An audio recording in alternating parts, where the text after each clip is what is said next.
that like button, people. What you guys waiting for? Let's get the show started in a second. Yeah. Get it. Fabrizio Romano, take it away. Bang, bang. Here we go.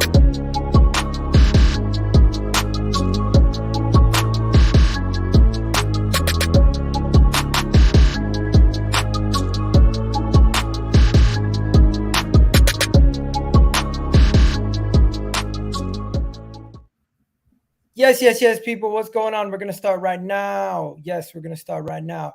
Today's going to be a great show, ladies and gentlemen. We got a lot to talk about in regards to Chelsea. Real Madrid played Manchester United. So I got my guy Sam here repping Real Madrid after he just beat Manchester United 2-0. Arsenal played Barcelona. So you must have loved seeing that too. Xavi crying. He's in the mud. We're going to get on to him.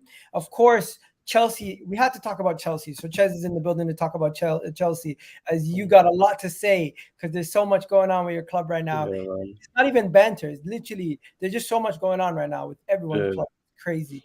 Liverpool looking to get Lavia, but they got to be careful because Chelsea might be sneaking around trying to get Lavia too.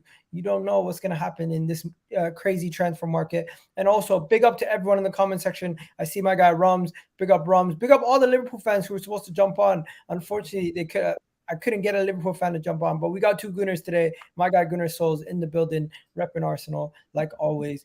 Big up Daniel, Man City fan in the house. People talking about a lot of stuff today, but I think there's one place where we should start. There's been 3 preseason games that we've seen yesterday. You had Chelsea played Newcastle, Arsenal played Barcelona, and Real Madrid played Manchester United. Can I ask you guys a question? Is it me or are people taking these preseason games very serious? Because I haven't seen people take preseason games this serious with the tackles that are being flying in, the potential season-ending injuries that could take place with some of these tackles. And I'm going to point out one person, Lisandro Martinez, doing it on Jude Bellingham, doing it on Bukayo Saka. You got that guy from Barcelona. What's his name? Your boy, Souls. Arujo doing. Man did a tackle on Jesus, and he didn't even slide tackle. He just fully took him out. Yeah, standing. He nearly done it to Havertz as well. He lunged in. We need to talk about this. Are players taking preseason way too serious, or is this a good thing? No, it's good. It's good. I think the way it is. It's because a lot of teams have everyone feels like they're doing good rebuilds, and a lot of teams feel like they're in the right direction. I think it's one of the first seasons ever where you could say Barca rebuilding, Real Madrid rebuilding, Man City already there, Arsenal rebuilding quite well, Liverpool were there and they're trying to rebuild again, Chelsea massively rebuilding. So everyone's excited and the players are feeling it, innit? So I feel like they're going proper competitive. I feel like they feel the pressure that the fans are applying on them and they're taking it very seriously from the very beginning. So don't be surprised at the beginning of the season there's loads of stories and everyone's proper competitive from the beginning. So that's how I see it, and I don't think you might agree with me. I agree. You like it? Do you know what? I'm very controversial with this year because I thought it was. I've always lived with the mantra that you go on as you mean to go on. So if you're going to go into friendlies thinking, oh yeah, it's only a friendly, then when the season starts, you're going to come. It's hard to switch that mindset of we're just playing a friendly game to we're playing a competitive game, and you've got to train like you want to play the season. And yes, okay, some of the tackles are a bit too far for a friendly. I do agree with that. I do think trying to end or an injury type tackle in a friendly game is a bit unwarranted. But it's going to happen when there's especially teams that you're competing against. Barcelona want to know how far away are we from Barcelona. So we want them to play their best. Real Madrid do not want to lose to United. It's not about bragging rights at this moment, but having a loss can have a mental impact on a team as well. But bro, I'm gonna bring Sam into this. Sam, what's your stance on this? Because this is 2 games back to back where you see booked for the challenge on Jude Bellingham, booked on the challenge on Bukayo Saka, but both of them are reckless in my opinion. At the end of the day, you're still playing to win. You're going to do this challenge. Then listen, Martinez is what he is, innit? He's just used to doing this. He's not going to stop because it's preseason. Do you know what I mean? These players, they do this. They do what they do in it. I'm not going to blame them. They are what they are. At the end of the day, if I was to play like that, I would probably do it myself. But yeah, do you know what I mean? At the end of the day, you're going on that pitch to also try and win. not only to get your fitness up as well, but it's an actual football game. It's not just a game of just fitness, is it? Fair enough. So, yeah. People in the comment section, let me know what you guys think. Do you guys think they're taking it too serious? Some people saying we have to agree with Ty. Ty's right. What Barcelona were doing to Arsenal yesterday was mental. I don't know if you guys seen some of the tackles they were doing. It was mental. And then I don't know if you. But shall I tell you something? I don't give a shit. I'm just glad you beat those scumbags. Yeah, no, get used to it. That's the reality of it. If we're going to go into the Champions League and you think this sort of level of intensity is not going to happen, we need to stop coming with the mindset of, oh, it's a friendly. There are no friendlies. Do you think we like Man United? Do you think I like, like Arsenal like Barcelona? No. Do you think we like Real Madrid? No. Why? Because they're going for the same competition we want to win. I don't give a shit about any of them. If we're going into a game, I want to win every single game. I don't want you coming with the mindset of we're trying things out, so it doesn't matter if we get battered. No. It should hurt you just as much as it does in the league. That's how you grow. That's how you learn. If you come out of that game thinking, well, anyways, guys, you've only given it 50%. If you had given it 100%, we would have won. That's the mentality that you don't want. If Arteta's like, we gave it 100% and we still lost, shit, we need to rethink things. Not we didn't give all our effort. That's why we lost. Okay, so let's get into some of these friendlies because there's a bunch of friendlies we're going to talk about. I don't know if you guys all watched all the games, so we'll just talk about. We'll let each fan talk about their team's friendlies. So let's start with Chelsea because I'm not gonna lie, I don't think any of us watched the Chelsea game. Did any of you guys watch the Chelsea game? I didn't even get to watch it. I slept, so I couldn't even see. Yeah, Chelsea played Newcastle. It ended 1-1. I'm not sure what ended up happening. Wasn't it 1-0?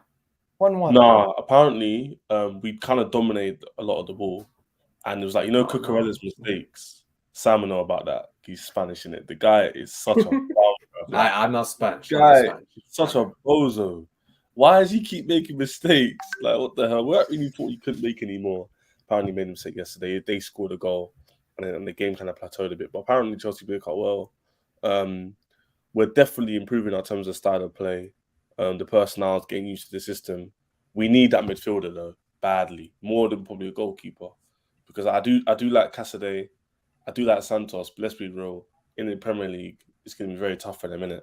Coming in straight away, they're not going to hit the ground running. So, for me, Chelsea on the right path, but I'm not going to come with crazy predictions and say because we drew against Newcastle and beat Brighton, it's all good. And I wouldn't come with Arsenal are going to be crap because you guys lost the other day. You've got to take things with a pinch of salt, innit? But at the same time, you man would agree that you definitely use preseason as a marker of where your team's going to be, but you can't go too overboard and be because we won or because we lost. But it definitely tells you certain things about players and tactics and stuff. So Chelsea's front is all right. What do you man think about Chelsea? Have you seen any of their games or you just heard news as well? I'm not going to lie to you. I don't look too much at the performances for other teams. I kind of just keep an eye on my team for preseason performances. I just see the results and I look back at what other people are saying. So I can't really judge Chelsea's preseason too much. But I think Chelsea's is tough really though. Good. Jackson looks really good though. Oh yeah, 100%. Yeah. I think with Chelsea it's very tough to judge because you've not really other than Newcastle and maybe Brighton, you've not really Wrexham. You can't really take anything from. Brighton, we don't really know what they're going to look like next season because if Caicedo goes, that's it's a big loss for them. So it's even if you beat them or don't beat them, it's we don't know what's happening there. And then the real test is a Newcastle because that is your direct competitor for a top 4 position. Whereas at Brighton, they could drop off and not even be in the European contentions, which is what you're aiming to do this season. So it's pre-season's good. I was going to jump on. I was actually going to say the opposite because I was going to say that with Poch, as a Spurs fan, I know Poch's Achilles heel is low blocks. Yeah, that's his Achilles heel. That's the Achilles heel he's had. And in terms of playing an open game, progressive play, I'm more interested in how Chelsea turn up away from home in big games, and also how Chelsea deal with low blocks. So in terms of the intensity and how they look, I'll admit one of the main reasons I didn't necessarily want Poch to come back to Spurs was because I wasn't sure exactly how his game had evolved. You know, has he done an Eddie Howe? Has he gone away, improved, introduced new tactics? And I think in the first few games we see an element of it, and I think he has improved. But the thing is that I'm a firm believer that like that's not natural to him. So I'm curious as to whether or not, as the season plays out, you know, whether there's going to be a drop off. But you know, he's come in and it's funny to me because Chelsea have had Tuchel and they've had Potter, but it's Poch that the fan base is fawning over. Do you know what I mean? I never heard Spurs fans say Poch had aura. Not once in 5 years of being at our club. Not once. Aura didn't exist back then. They didn't talk okay, fine. Then presence, then what vibe he gives off that energy. None of that at Spurs. But you know, Chelsea's gone in there and they're talking about aura and this and that, and they're talking about the young kids and stuff. It's interesting to me. I find Chelsea's project interesting. There's £600 million plus spent, but the club seems to have no expectations. It's bizarre to me. Like they're the only club I've ever seen. What's his name again? What's the guy's name? Is it Jay? Yeah. Let me rain your parade a little bit. So let me talk now, innit? You've done a lot of monologuing. I get it. No. Okay, no. This is where before you jump in and context everything. That's the thing about Chelsea, man. You want to context everything at Chelsea. I hope you apply the same level of context to every single other club in the Premier League as you do to Chelsea. It wasn't a guy who heard me speak about football. I'm very objective, but let me just land my point in it. Let me land my point in it. What I'm saying is a few things you said there, which are like backhanded compliments, innit? I get it. Basically, the whole aura thing is the style of football. That's where it comes from. And his presence as a manager with that. So Tuchel, people love Tuchel, but a lot of people didn't like his football. Do you get it? That's the difference. Whereas Poch, because he plays progressive style of football and he's a proper manager, thing we haven't had in a minute, that's why people love him. Put those things together, you get the aura comments, you get the comments about people loving him a lot. That's the first thing. The second thing is Chelsea do have expectation, but you can't look at money as a linear thing and go, oh, you spent 700 million, that means you have 700 million worth of trophies in the next 10 years, 5 years. It's definitely a process everyone goes through. So I'm not going to be like, oh, because Arsenal buy Rice, they have to win the Champions League and Premier League and FA Cup because they spent more than other teams. There's definitely a level of expectations, but we're not going to like move to the extreme and go, because 600 million was spent to replace players who left, to replace the team you man all laughed at, who were rubbish, we're going to go, oh yeah, now they have to have expectations to win the league. We have expectations to get top 4. Don't get me wrong. But if anybody's saying, oh, Poch is in, you've got a young team, but we still expect you to get top 3, top 2, that's just stupid, isn't it? Do you get it? So let's be very careful with the whole like. One second. The tactics haven't changed that much. Let me just stop everything right there. We got a lot of topics to talk about today, so we're going to try to swiftly move into the next part because this works perfectly. While we're talking about Pochettino, I don't know if you guys seen this, but Pochettino has had this to say, and I think we'll all agree. He said when talking about Chelsea's team, Pochettino admits that they still require ins and outs and this transfer window to find balance, to squad balance. And we've been mentioning squad balance for a long time, if I'm not mistaken. When he spoke about in another position, we miss some players. We need to, to build a very balanced squad to have the possibility to compete for position, but not, to have players that maybe are going to be the third or fourth option. So we can all agree that his squad lacks balance, and the fact that he's speaking about it is amazing for Chelsea fans to hear, because for the longest time you guys were talking about the lack of squad balance in your team. So this is another sign that things are maybe going in the right direction. But let's bring Sam into this. Sam, when you see Chelsea right now not being in the Champions League, not being in Europe completely, looking to do the whole thing, what do you think? I think it'll go. I think they'll do well actually, because I like Poch. I think it's a good manager. I've always said that the guy was never back to Spurs. Do you know what I mean? And they pretty much threw him under the bus. And yeah, you saw what happened. Did you? If they had backed him, I'm sure he would have won them stuff. They didn't back him. Now he's come to Chelsea. I believe Tom Bowley will back him. He will give them the players he wants. And if they do back him, then I believe that he will take Chelsea upwards now. Now, whether he will win the title, we'll have to wait and see all that in it. I believe he has the capabilities to do it. Let's just wait and see how this just folds out. Sorry, just there was one little thing you said about not being back to Tottenham, and this is the thing that I want to talk about Poch, because it seems like Poch is allowed to leave Tottenham and take all the goodwill and credibility of what the club achieved, including Poch, but none of the negativity and the bad about what happened. Listen, the players Poch is accepting at Chelsea, he was refusing at Tottenham. Yeah. These players, these profile players, these project players, I promise you, at Tottenham, we were offering him similar type players. Yeah. And he was like, no, I don't want these players. He's learned. Yeah. I will acknowledge he's adapted, but this whole, he would have won something if he was backed. Listen, no one told him to play Son left wing back in a FA Cup semi-final. There's stuff Poch did that directly, Lucas Moura Champions League final, the stuff he did that directly led to Spurs potentially not being able to win games. He needs to have improved a lot tactically, because the Premier League has improved a lot tactically. The league is a lot better league than when Poch left. So but also that's the same. Yeah, but that's the same season where Spurs didn't spend a penny as well. And we made the Champions League final 18-19.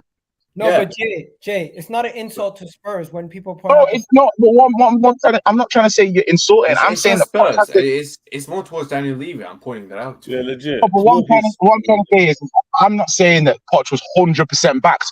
But look at Poch right now. Is he being backed 100% right now at Chelsea? I wouldn't say he's been there for 2 months. No, but he's only been there for 2 months. Like, let's wait. The window's only open for another 5 weeks, or if that. But you can't get everything in just one window. But what's this discussion? Is that Poch? Chelsea?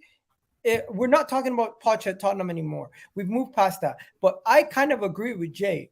Pochettino has to show that he's able to still manage at this level consistently with the new young team. He's done it so long ago. Think about it. He thought he evolved from that level of his job. He thought he's past the days of where he would be doing rebuilds and everything else when leaving Tottenham to go to PSG. That whole idea for me is just a false sense of, because everyone's going to do projects. Even Pep's under a project right now. He's got to rebuild his team again. So rebuilds and projects are always going to be in the manager's locker. Like if you look at Klopp, his biggest criticism is what? He can't rebuild his own team. Now we'll see it maybe with all the stuff that's going on now.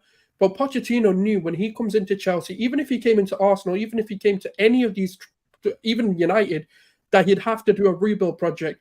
Majority of these clubs are not ready made for success. Any manager that comes in, the only clubs that really have it is a lineage of managers who come under their philosophy, like Barcelona, for example, Ajax, for example, to a degree, Bayern Munich. They'll always hire the same types of managers. That's when you can come in and go, okay, I've got a ready-made squad. Pochettino accepted this job knowing you're never going to go beyond, especially in the Premier League, where you're not going to be a project manager, even if you're Pep. Yeah, you know what? But we're downplaying Chelsea like we did United last season. The thing is, United, I'm not downplaying them, by the way. United last season, I could see the blueprint of how they could get better. This Chelsea team, I can see them getting better, but I don't think they're going to get better to the mask where they're overtaking Newcastle, overtaking Liverpool, Arsenal. No, I disagree. I think they could. So I disagree, because the exception doesn't make the rule. We fall out of top 4 once, and everyone's talking like it's the next club who never makes top 4. Chelsea are like literally the most successful club in the last how many years? So why I say that in the show, but it's to show like the club itself has a mentality to win. And Bowley showed. To be fair, that was under a different ownership. Also. And also, Chelsea have been steadily declining in terms of points totals over the last 6-7 years. That works into my point, because when you said 600 million, that's why I held you on. That's why we had to spend the rebuild money to get rid of the dead root of the club and bring in young players. And you said, Poch done similar things with Tottenham and didn't want the young players and made mistakes. The young players we're bringing in, very different to yours. Our young players are genuinely like young, world-class players. Look at Caicedo. Look at Enzo. Look at Kudus. Like, it's not like us bringing that Dele Alli from nowhere. We're actually bringing players who were like... Who's world class in your squad right now? I'm saying. I don't think they have a world class player. I was going to say, who's world class in your squad right now? Reece James? I said young world class players, not world There's class. no such thing as a young world class. potential. That's an oxymoron. Yeah. But that's my point. It's an oxymoron. You can't be young and world class unless you are just world class. He meant potential world class players, but Yeah, even if you look beyond that, right? If you look at Chelsea from when Bowley took over, I criticized the hell out of you guys because why is your owner coming in and buying players or whatever his position is? But what he's then gone and done is got a director of football. He's gone and got scouting networks and everything like that. So that's the reason why I don't think it's fair to say Chelsea are not going to be able to compete with the likes of Newcastle and Liverpool. What's Liverpool shown last season that Chelsea haven't? Liverpool struggled just as much until the very end, and that's when they got their act together. Newcastle haven't done enough, in my opinion, to say, do you know what? They're guaranteed to be a top 4 team again. So Chelsea can, if they bring Caicedo. I think Caicedo is their key, though. If he comes in, I do think he's they're up there. Perfect What's the difference between Chelsea and Liverpool last season? The striker, right? No, the striker. We don't finish 12th. The difference between Chelsea and Liverpool last season was Liverpool figured it out. You couldn't. But if we had the striker, you tell me we would have finished 12th. No, I don't think it was the goals that was the difference between the two. It was the goals. We didn't score goals. Yeah, they had a drought of like 6 games. We one of the best defenders in the league. I understand. It wasn't the goals. It wasn't the goals conceded. It was we couldn't score. Havertz, Mount, Ziyech. It was also the dysfunction of the fact that you had 3 different managers. You constantly were making change. You had an imbalanced squad. There's so many different things. You also signed 100 players in like 2 windows. How they couldn't score a goal against us? Forget about that for a second. Let's bring it back to the Caicedo thing. Caicedo is crucial in the next step. They need to have a proper midfield to try to progress. And this is now their 3rd bid that has been rejected from Brighton for Caicedo.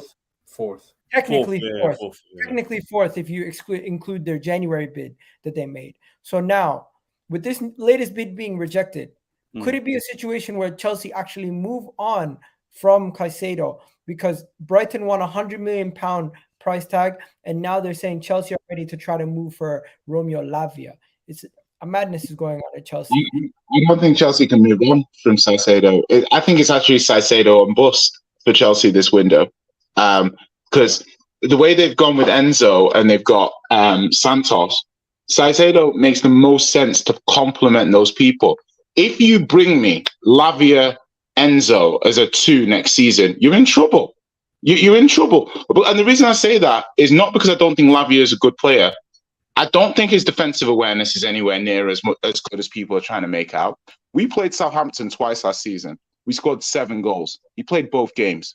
I'm not trying to put it all on him, but what I'm trying to say is that as a defensive midfielder at 19 years old, being the linchpin of the side is a lot. And when I look at the other options in terms of Caicedo is like their new Kante almost. I think obviously as well, if they get him, top 5 is on. I say top 5 because it'll be 5 for the Champions League. But I think Chelsea have built a rod for their own back in terms of the Mudryk, the Enzo, and even the Cucurella deal that they did with Brighton last year, where Brighton have seen them and said, listen, we know that you are willing to pay over the top for somebody that you really want. So we want to keep Caicedo. In a great world, they keep him. But if not, you're going to have to go close to the Declan Rice fee. And I think Chelsea know this. So Chelsea are just wasting time right now. We all know what Tony Bloom's like. We all know what Brighton are like. Chelsea just need to shit or get off the toilet because right now... No, it's not wasting time. You are wasting time. 100% wasting time. One second. Let Jeff respond. Yeah. That's a contradiction what you just said. You literally just said we paid over the odds for Cucurella last season. I paid over the odds for Mudryk. And then you literally go on to say we should pay over the odds for Caicedo right now. No, I said you should. No, I said no. Just to be clear on what I said. I said that you built no, it's not. I said you built a rod for your own back because you did those things. I'm not saying you can't stop now and change your mentality. I'm saying because you did that, that's where you are right now. You know what? Brighton feel like they're in the spot of power right now. And what you have to find a way to do is to try to take some of that away from them. How are you going to do that? By waiting and showing that you have different options. I don't genuinely think you guys want to go out of your way after all this time and go for Romeo Lavia. The reason why this Romeo Lavia link is being put out there is a diversion tactic to show that you have another option. Should I be honest with you? I don't think it matters. I'll be honest with you. I think I'll tell you why. Because if you look at how Tony Bloom is, right, he wanted Colwill, regardless of what Chelsea did, whether there was an agreement in place or not, or a gentleman's agreement. There's clearly bad blood because of this Colwill deal, and you can clearly see it from the Brighton camp. They wanted him. I do think they stick to their guns. You know, the biggest mistake Caicedo made was signing a new contract. He signed that new contract. He's there. They have no reason to sell. If they want, stick him there and stick him on the bench. They don't care. Give us 100 million or go. And that is what's going to happen. Netweed, we will talk about Liverpool, but the moment that we get the Liverpool panelist on, we'll talk about Liverpool. Mons is supposed to be jumping on hopefully later on in the show if he can. I'm just going to ask. Can I just close up on this? Just before you go, I'm just going to ask Sam quickly. Sam, if you were Chelsea, what would you do? Would you just drop the money? Nah, get Caicedo, man. Or would you go for Lavia? No, Caicedo. You've wasted so much time. Go and get him. Pay the money. Get the guy in. That's what I would do. Fair enough.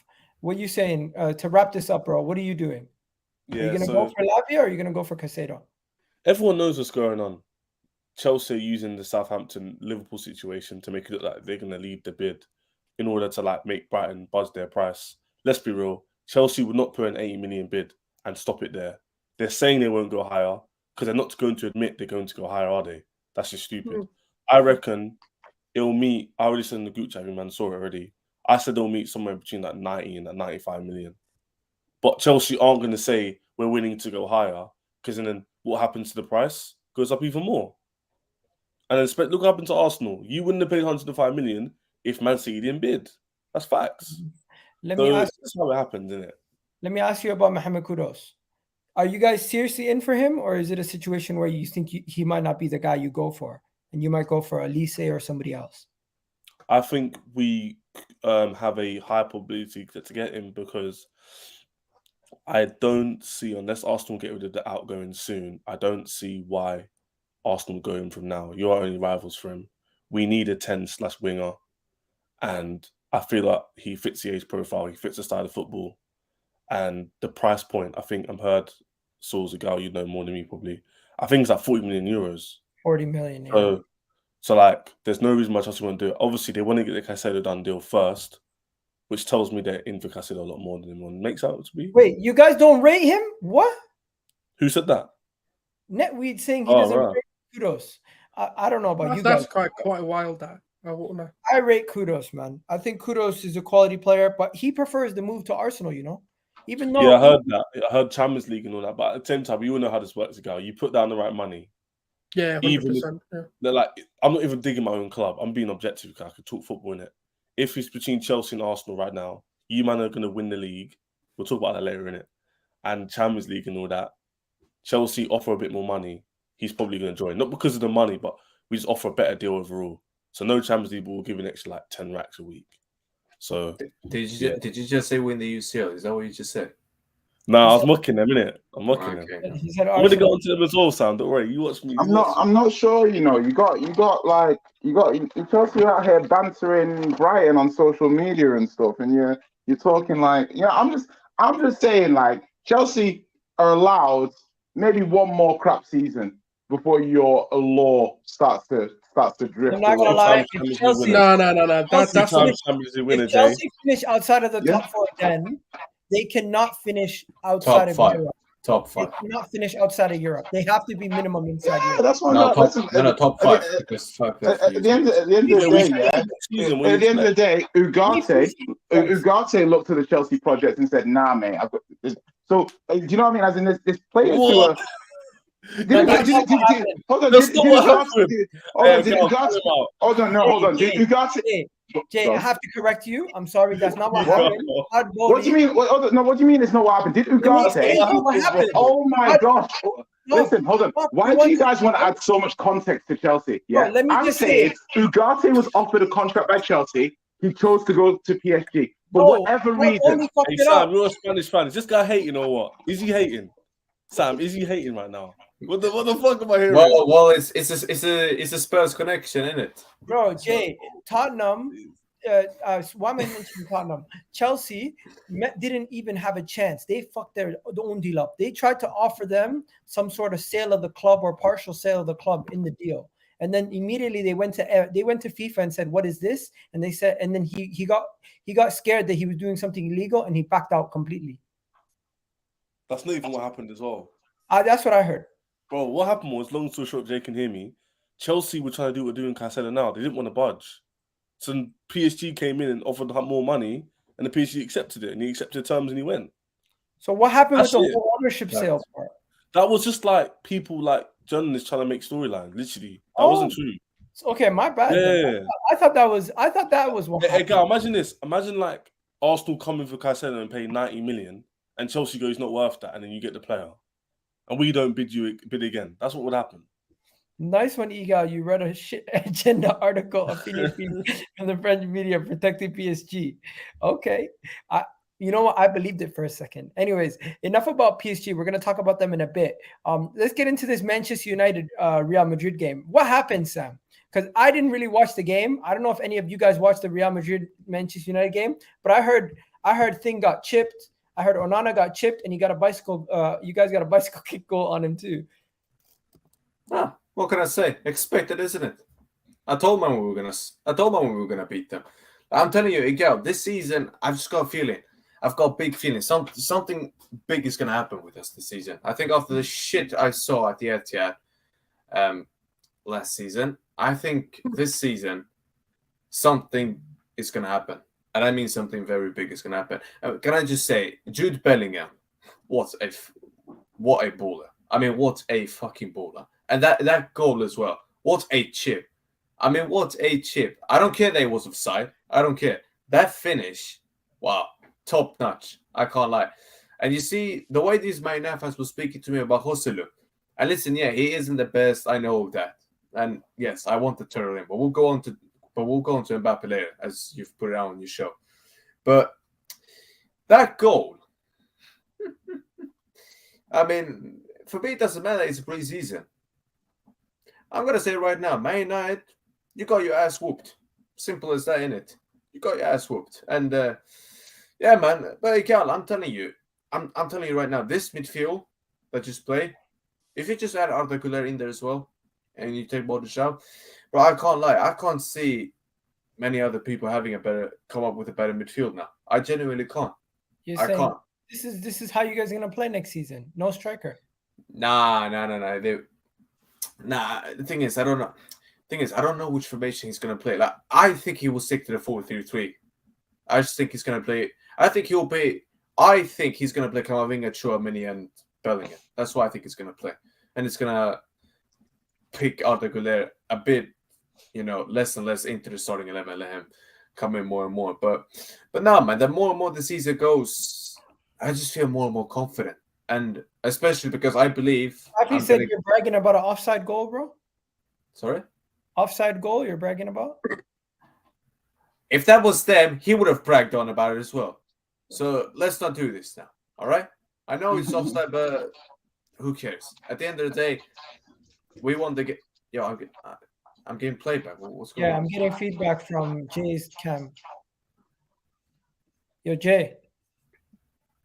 Okay, he muted himself. Anyways, continue. Okay. No, but again, I'm just saying. I have a very, very good feeling. This summer, I just feel like something big is going to happen. I genuinely believe it. I genuinely believe something will happen, and the reason also why I'm saying, not just because of what I'm just seeing from the team as well, because I believe we're going to get another guy, and you know who I'm speaking about. And if that guy also comes in, I've said it for time. I do believe we are going to challenge for a treble. A treble. It's about time. That's how good this. You know what? Let's get into he who should not be named. Forget about the Manchester United game because there's no Man United fan here to also say their piece. But when it comes to Mbappe, everyone here in the panel, do you guys genuinely believe Mbappe is headed to Real Madrid this summer? Yeah. Yes. Probably, yeah. I think they'll bid right. If he moves, it's Real Madrid. He's not Hold going on. anywhere. Hold on. Yeah. Not gonna sauce. Sorry, my guy. What was your name again? Chess. Ches. So now you've changed your mind. Now you've changed your mind. What did I say before? No. Before you were on the show with the guy before. You said there's no way he's coming this summer. Too much money. He's going free. Now you're changing your mind. Oh, wait, I said he was going to go next year. Yeah, you said he was going to go 2024. That's what But you said. that was after. That was before the Saudi bid came in. That changes it. Nah, I can't lie. But I told you. I told everyone he wasn't gonna. He's not gonna go Saudi. I told everyone he ain't gonna go. No, but it changes it. You know why I'm saying that? Because he saw the Saudi money and still said no. Is this month a 30? Is there a 31st of July or is it end on the 30th? 30th. The 31st of July. So on the that, 30th of July. Yeah. So on the 30th of July, it's his final day before he gets his loyalty bonus. Yeah. 60 You have million. to pay him 60 million. 60 million. 31st of July. There's a 31st. Okay, whatever. Yeah. Whenever this month ends, right? They're basically saying if he ends this month as a PSG player, he gets that 60 million plus he might get the transfer. So PSG and him are in a negotiation to try to get him a move and where he doesn't take the full 60 million for the loyalty bonus. Yeah, but they're idiots. Why would you put a loyalty bonus at the end of before the window ends? Because that football club is a disgrace, bro. I've said it before. The quicker that guy goes, the fucking better. Do you get me? I'm telling you, he's coming this summer. He's coming, and when that guy comes to my football club, I don't give a shit what anyone says. I'm challenging for a treble, and this time I will win it. Oh no! This time, not only that, I'm gonna win it this time, and I demand this football club to win it. Because if not, because there are reports saying that the club might consider giving Ancelotti a new contract. If he doesn't win me a treble, I don't want him anywhere near to stay. Then he can go. Simple as that. He can win the league and the UCL. If he doesn't win the treble, sack him immediately. Simple as that. Oh wait, the loyalty bonus got cancelled because Mbappe spoke out. No, not true. No, it's not true. That isn't true. That's no, because Mbappe didn't negotiate. If he had started to negotiate and that came out publicly, then yes. But he told him to get away. I'm not gonna lie. PSG just lost Verratti also. Did you guys see that? Yeah. Yeah, but they got Ugarte. No, but Verratti leaving, you think Ugarte is just gonna come in and do it easily like that? Probably. No, not easily. Yeah. That was the whole point, isn't it? My point is their midfield is losing quality, their attack is moving quality, they're losing quality all over the pitch. How long until Hakimi's gone? How long until Neymar? They get rid of Neymar too. What are you saying, Souls? That's to rebuild the club. The thing is, I think PSG needed this. They went down the ego route. They went down to build this super team, Galactico team. And the reality is when you have to, the issue is you can have a lot of good world-class players in your team, but when you have that with major ego problems, that's when it kind of conflicts. Neymar wants to be the star. Mbappe wants to be the star. Messi, as quiet as he is, wants to be the star. When you have that many players competing for power, it's never going to work. The managers cannot manage that many egos. You have to be at a club that is actually well respected. That's why I do think Mbappe works at Real Madrid. He'll work at the likes of Barcelona because you can't be bigger than the club. No matter what you do, Real Madrid is always going to be bigger than Mbappe. So he knows he has to not humble himself. I'm not saying he's a very arrogant player, but there is an ego. And he has to check his ego at the door. And the funniest part of this transfer window is everyone who gets linked to Mbappe.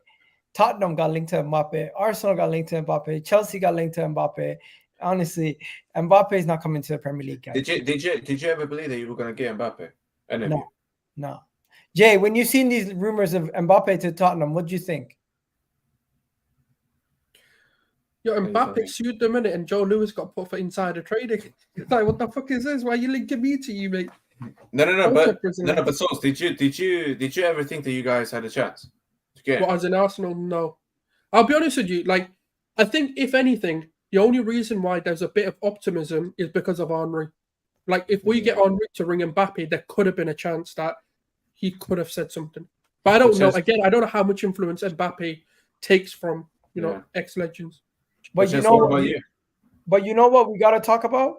Since Jay's here. Jay, are you there, bro? I am here. Let's talk about the trophy you won. You guys won a trophy. Thank you. You guys lifted a trophy.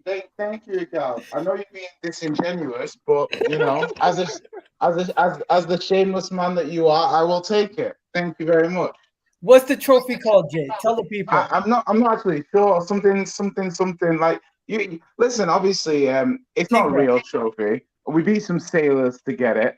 I know you're being disingenuous, so it is what it is. I thought you'd use this as a. You're losing your touch. I thought you'd use this as a sojourn to Kane to PSG, and then maybe talk about Kane to But to be Bayern. honest, why are they so happy though? Answer that. Why are they happy? Who gives a shit? Why are you happy? You know what? At least Kane's covering his face. He's not really showing too much happiness. He's happy. You can flipping see it, bro. Like, what? Just walk off. Who cares? Who's that? Regulon, right?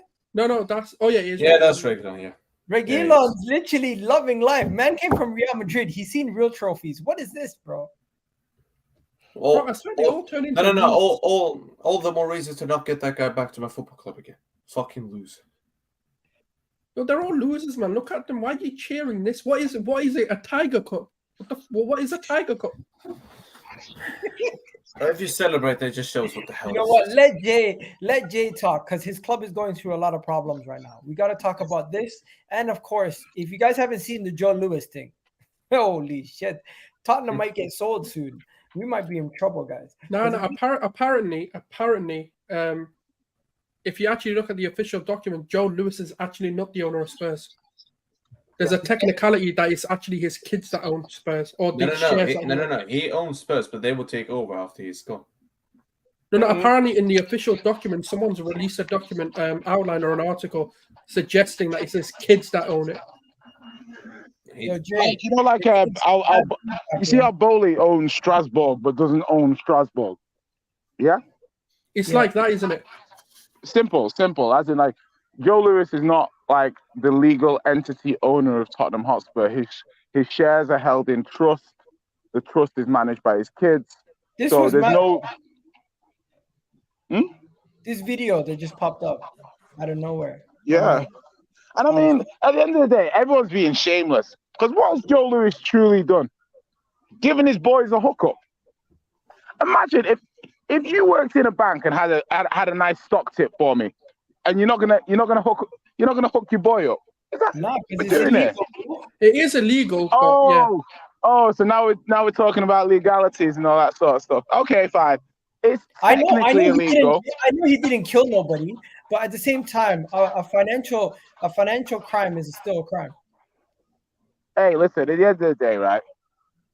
Joe Lewis hasn't given a shit about Spurs for a long time. We're just a asset to Joe Lewis. So the way I see it is Spurs will be sold in the next 2-3 years, in my opinion. Not with the amount of money you're making. Pardon, say again? The amount of money that Spurs make, he ain't selling. Yeah, exactly. And we're growing as almost like an entertainment center. Almost, it's a bit weird. Probably should focus on the football a bit.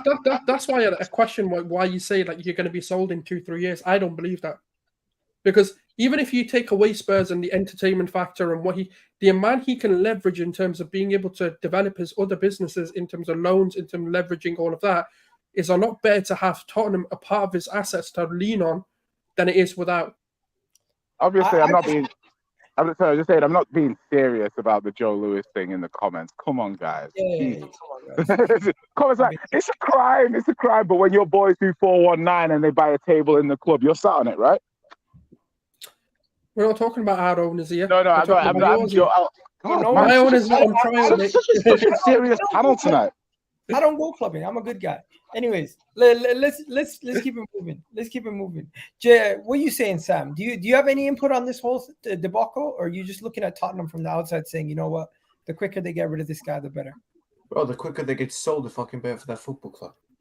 They ain't even a football club. It just what do they do? They're more for Beyonce concerts than they are football. Yeah, but that's the whole point, bro. As soon as the only thing I would say, if they get sold and a shake buys them, then I would start being a bit worried, because then that's another, state coming in. Yeah.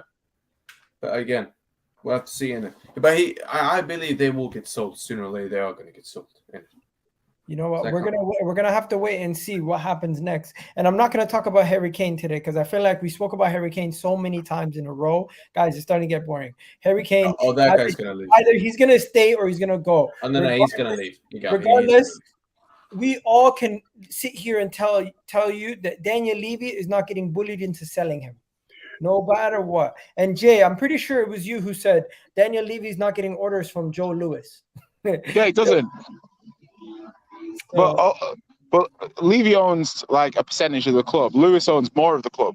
So if Lewis wants to sell, like I think Levy's here no matter what. Like as in like I think the next owner, I think Levy sticks around as well. To be fair.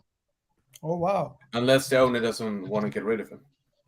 Exactly, but then obviously with Levy having that amount of shares, I'm sure he could not block a sale, but he could be very detrimental to one. Let me ask you a question: would you rather have Harry Kane's career, right, and be the star of Tottenham, be this guy, or would you rather have like a lesser player who wins a lot of trophies throughout their career, doesn't make nowhere near the money Harry Kane makes, is nowhere near the star player that he is, like Morita or something? Someone like the guy. What's that Cameroonian player who played for PSG and Bayern Munich? You guys know Choupo-Moting. Okay. Would you rather have Choupo-Moting's career or Yes. Harry Kane's career? Yeah, Yes. Kane's career. Kane's career? No, you Yeah, can't I mean, you can't say Kane's, Jay, man. Of course. Like, do you talk more about Javier Hernandez or Alan Shearer?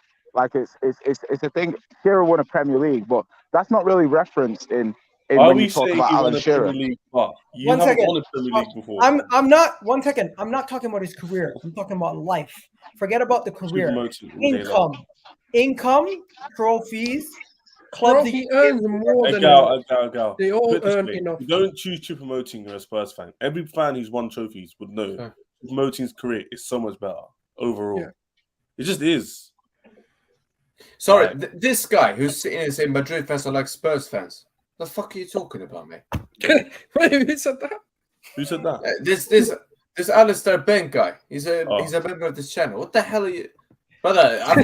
Brother, the only thing. No, hold on. The only thing close between me and Jay is the fucking kit. Yeah, the fucking collar. That's it. Yeah, because I'm the winning club. That's the losing. This guy took offense to being compared to Spurs too hard. No. Do not compare. Do not compare bro, this. It's a violation, bro. You might it is. Yeah, but guys, let's be real. If you don't choose Choupo-Moting, you're saying lifestyle like, as a footballer and like, all that. You're around the best players. You win trophies. You contribute sometimes.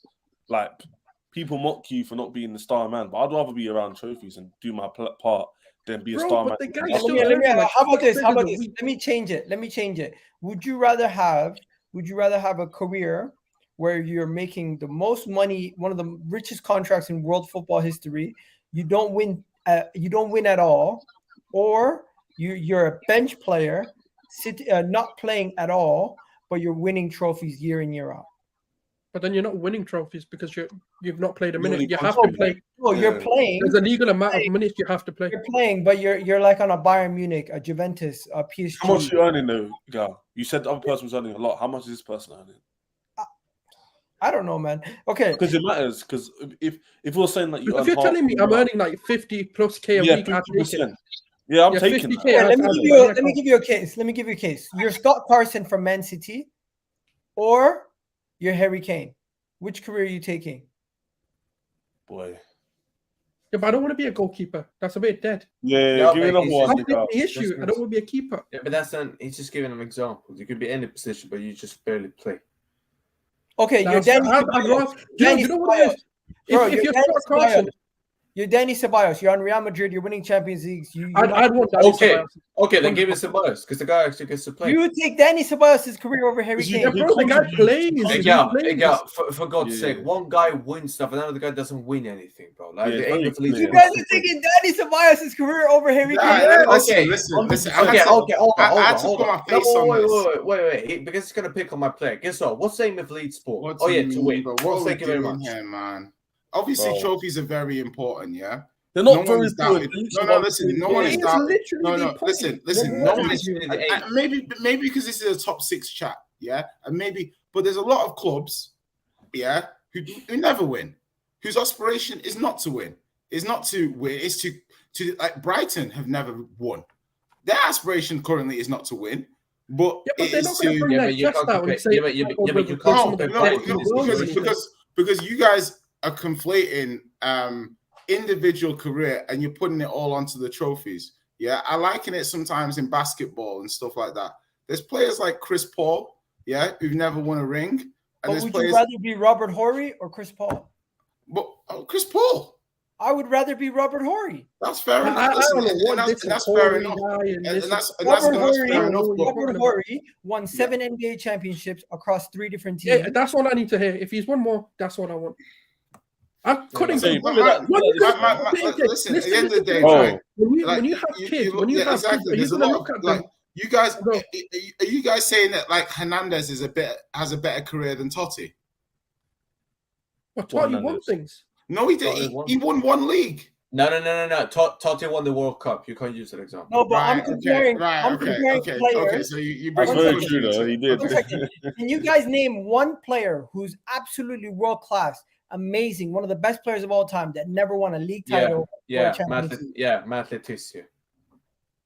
Matt Letizia is not that level. Steven Gerrard. I'll be honest with you. Gerrard won the Champions League. If you've not won a trophy, Matt Letizia. Listen, at the end of the day, it comes down to like I get what a lot of you guys are saying, yeah.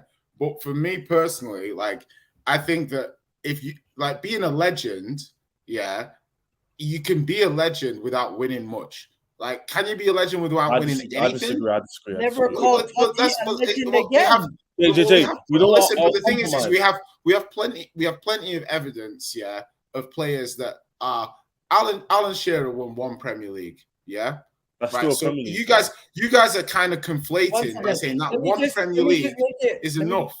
Let me just make this clear. I would rather have the career where you're winning more. I don't really care about the money. I as long as I'm playing and I have a role in the squad. If I am a bench player and I'm not absolutely playing at all, but I'm winning, I'd rather than have the career where I'm the better player.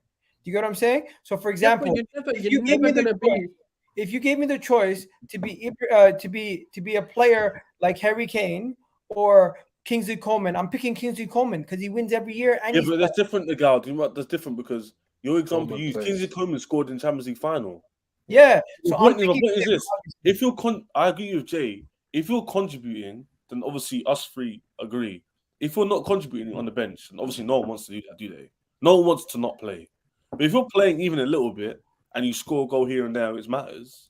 Everyone's taking that. Like, but okay, like for me? Okay, this is my viewpoint, and this is why I don't want Kane's career at the moment. It's because I don't consider you a world-class player unless you win. What? That's cap. No, that's cap. Some people are money motivated. I don't even think he's capping. I think there are people who would rather just have all the money in the world and be a failure. But if Mbappe was there, he would have taken the Saudi offer now, but he didn't. Yeah. Would you guys play your whole career in Saudi if you were one of the richest football players in world football? No. There's no legacy. Not right now. Maybe if you ask 100 years down the line, the way they're buying players, maybe. Yeah. But not right now. No, it is a goal. We all grew up watching the Champions League, watching on our TVs. Like, we know what legacy is all about. So, like, us growing up here, legacy is important. Who you play for, what you win.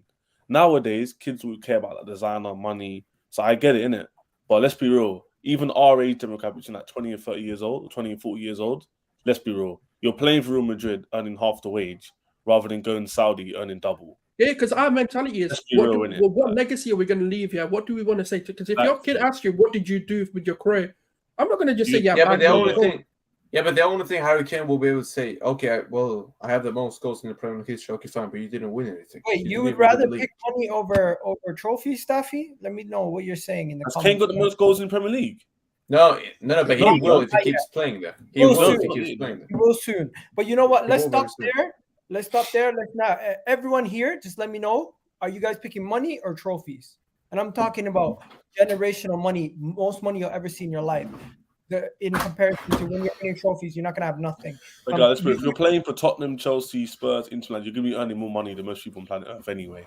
If you play for Real Madrid as well, you're going to do the same thing as well. Like, I'm choosing trophies. You're still going to be rich anyway, relative to everyone else. So Okay. So what about you, Jay? Money or trophies? Trophies over money, like as in, but I don't necessarily. I don't want that to seem like a contradiction because there's some like certain players are just playing at a team, so they're just doing their thing at that club. Kane had a 6-year contract, so he's kind of, and it's also very, very hard to buy Premier League players. Incredibly hard to buy top Premier League players. Almost impossible nowadays. You're only really getting a top Premier League player if they've got 1 year left. Any sort of form that player is in, and they're a top player, they're literally unbuyable. So I'd probably pick trophies over money, but it depends on the discrepancy between the money and the trophies. Like, am I earning 50 grand and winning trophies, or I could earn 200 grand and not? Like, what's the difference that we're talking about here? But in theory, in essence, and you've got the talent to back it, like, there's no point in going to a club. This is such a dumb question. Shall I think about it? If you're winning trophies, you're going to make money. You're making back. You know what? Can I say one thing? Yeah. Imagine this, yeah? Imagine Kane gets all-time Premier League goal scorer, and then he thinks he can chat to R9. He thinks he can chat to Thierry Henry. And then what these men going to him? Wait, I didn't score as much goals as you, but I scored this much and I won this many trophies. I have this legacy. What have you got? I've got the most goals. That doesn't mean anything. That's the point. That's the whole point. Individual accolades in certain sports don't mean much. Miguel, before you go into this, can I just ask Gunnar Sol's the question that I wanted to ask him before? Oh yeah, La Liga question. Go ahead. Okay. Listen, Sols, you know, I respect you. Yeah, I do. Bobrovsky, look, I saw what you said on Miguel's video. Declan Rice is better than Casemiro. Brother, I back it still, man. Is my player so. You're listening to too much no new thing. No. Hold on. Declan Rice, yeah. Let's cook him. No. Wait. Hold on. So this is a guy who's won 5 Champions League. He's won 5. Yeah, another club. We're talking different. No. That's Again, not the question. That's not the question. He's the same. Hold on. He's still the same player. If you're talking career, I said Casemiro. If you're talking now, I want Rice. That's cap. That's what the question was. That's cap. I think Rice needs to show. Rice needs to show, like, it's very What's easy. What's the question you're asking me? Directly ask me now, right now, who's the better player? Who's the better player right now? Casemiro's still the better player. Declan Rice, lad. In my opinion, Casemiro's still the better. You know what the funny thing is? The only reason he's saying Declan Rice is because he's an Arsenal player. That's the only reason he's saying that. I think Rice needs to. I can neither confirm nor deny that statement. I'll tell you this. Hey, Sus, you know in your heart. Everyone here can admit that. No. Should I be real? Should I tell you my logic? Be honest, Sus. Be honest. I don't care who the better player is. I don't really care about that. For me, if you're asking me who I want Rice over Casemiro. No, we said who's the better player. No. One is one thing. One second. Everyone here can admit Casemiro has the better career than Rice. But at this moment in time, would you say there's that much of a gap between? No, I wouldn't. I would say there's a gap. No, a huge gap. No, I think they're not a million miles away. But I'm not just gonna take Rice, despite how well he's played. No, but forget what you would say. Rice. I personally can. Rice isn't even better. Hey, Sam, I'm on your side. I know what Agal just did there. Jay, I think he's still the better player. It isn't even that. Forget who you would pick. Who is the better player right now? I think Casemiro's. The thing with Rice is. I have my reasons. The thing with Rice is if you highlight all the stuff he's really shown he's really good at, a lot of the off the ball stuff, at the highest level, he's. Like, people will criticize Casemiro's passing and things like that. I think Casemiro is passing and Rice is passing. Rice has a lot to prove at Arsenal. He needs to show on. I understand on the league level. Listen. I like Rice's skill set more than Casemiro's, and I think he has the potential to have a much higher ceiling. Hey, you know what it is, Jay? You know what it is? Let me tell you this, yeah. I get what Arsenal fans are saying. They would want Rice now because he's the future. That's cool. I hear that potential. Too. But here's the thing, yeah. You have to prove it on the highest level consistently. Thank you. I And can't you say know what? Casedo coming to Chelsea is Shall I now tell being you- better than shall I Casemiro. tell you the other reason? We're gonna have I'll to- tell you why. There's We're another gonna have reason to for it park as well. this conversation because I think we can revisit this at any point. Let's try to move Okay. on to the game. Right, go on. We got a game to talk about, people, and the game was the game against Barcelona. If you guys haven't seen, Arsenal beat Barcelona 5-3, and everyone's talking about the fact that the way in which we did our substitutions, the fact that we played a lot of our first team, but guess what? The guys who Don't give a scored the shit. goals, Beat them. the guy who scored the goals was actually the substitute. So this whole thing that people are saying, oh, Arsenal kept a lot of their starters on. I don't care. No one gives a shit. Beat these scumbags. They're scumbags. Fuck them, man. Hate them. And you know what the most funniest thing about this whole situation was? Did you guys see Xavi's quotes after the game? Oh, are you gonna cry again? Huh? You little cry, baby. You're gonna cry again. This was Xavi's quotes. Xavi said, I understand everyone wants to win, but Arteta, that looked like a Champions League match. The intensity was too high. He not only spoke about the intensity being too high, he went in. He spoke about how players, end of the day, football belongs to the players. We're in front of 17,000 people. And then the reply was, and then he went on to go and say the other things that he said. I can't stand him. I genuinely can't stand him. I'm so confused. Why is he crying about the fact? If you see anything, Miguel, I'll tell you why. He's a crybaby. He does this in La Liga as well. I swear, every time a decision doesn't go Barcelona's way, he goes and cries to the fourth official, to the referee, and then he gets booked, and sometimes he even gets sent off. Like, the guy is the biggest crybaby I've ever seen, bro. Like, honestly. Shut your mouth, bro. you didn't. One thing I'll say is Manchester United showed a higher level of intensity than we did in that game versus Manchester United. Bro, Ten Hag doesn't go and cry to the referee every single time like this guy does. But you know what happened? Mikel Arteta came out and said they were more prepared than us and they played better than us. Xavi, I don't know if it's lost in translation, but my man just fully blamed the loss on Mikel Arteta's substitutions and saying, why did he go so hard? Yeah, because he can't take defeat. That's why. I've seen this for years. You know what it is with Xavi? Yeah? Like I don't get him as a manager. I've never understood him. I don't understand how a player that was that good with such a mentality is such a stupid manager. Like it doesn't compute. Like yes, he's done a few good things. Don't get it twisted. Yes, he's got a few good ideas, but his media presence is just just keep him away from the press. Just hire someone to do that for him. He's very salty. What you saying, Jay? I think I think he's got a point, but he hasn't got a point. Like the Arsenal are getting ready for the Premier League. Like this is the fastest, most intense league in the world. Like Arsenal maybe were not as ready when they played Man United, and I think Arteta's clearly had a word with the players and said, "Yo." The intensity wasn't there, and they've gone intense. But then Barca were flying in too. So I think when you lose, everything's always a little salty. Everything's always a little bit, shades of grey. Like like I lose on FIFA, all the goodwill goes out the window. He looks back at it in an hour, 2 hours, 3 hours, 4 hours. I play a game, we lose. Someone says something when you're going off the pitch, you're pissed. Handbags, you know what I mean? It's nothing really to report. I think he'll probably reflect on the game and be like, "Yo, that was a good workout for the boys." The players will appreciate that. So yeah, nothing really to report. Well, let me just say one final thing. Havertz next. Miguel, just one thing. That football club is finished. If anything, that club is close to being finished on this high level. If anything, that club has become so soft now. Because that wasn't the Barcelona of old. The new Barcelona is soft. Their fans have gone soft. Everything is soft about the club. That football club is going to be finished very, very soon. Yeah, and the quicker that club goes down, the fucking bad. You know what? I'm not a big Barca fan, but Souls is, so he's kind of torn. Nah, screw. No, I'm not torn. I've always said Arsenal, but I've always followed Barcelona in it, so that's where my affiliation comes in. Plus, I know a lot of people in Barcelona, like they work in the club and stuff. Fair enough. Let's get into Kai Havertz. A lot of haters throwing out hate on Kai Havertz after the MLS All-Star challenge, and then against Manchester United.